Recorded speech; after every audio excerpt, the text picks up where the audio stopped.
Assalamualaikum warahmatullahi wabarakatuh. Perkenalkan, nama saya Altin Sari, NIM 196514249, kelas C, nomor urut 40.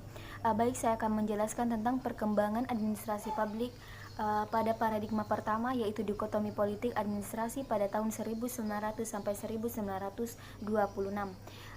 Frank Jugotno dan Leonard White dalam bukunya Politik and Administration mengatakan dua fungsi pokok dari pemerintahan yang berbeda. Yang pertama, fungsi politik yang melahirkan kebijaksanaan atau keinginan negara, dan yang kedua yaitu fungsi administrasi yang berhubungan dengan pelaksanaan kebijakan negara. Penekanan pada paradigma ini terletak pada lokusnya. Menurut Goodnow, lokusnya berpusat pada birokrasi pemerintahan, sedangkan fokusnya yaitu metode atau kajian apa yang akan dibahas dalam administrasi publik yang kurang dibahas secara jelas. Kemudian paradigma kedua yaitu prinsip-prinsip administrasi negara pada tahun 1927 sampai 1937. Pada fase ini administrasi diwarnai oleh berbagai macam kontribusi dari bidang-bidang lain seperti industri dan manajemen.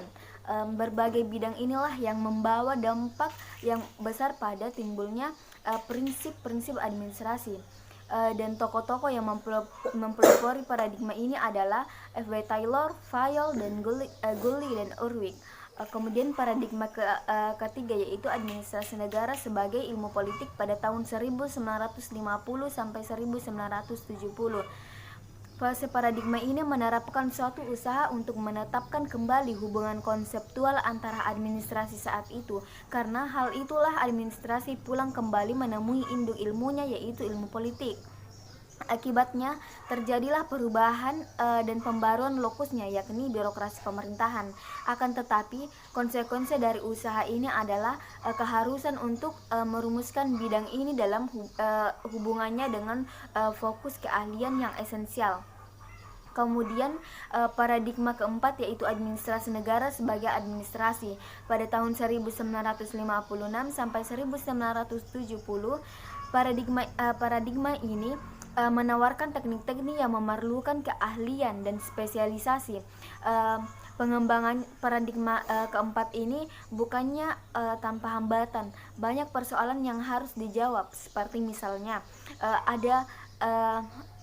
apakah jika fokus tunggal telah dipilih oleh administrasi negara, yakni ilmu administrasi, apakah ia berhak bicara tentang publik negara dan administrasi tersebut, dan banyak persoalan lainnya.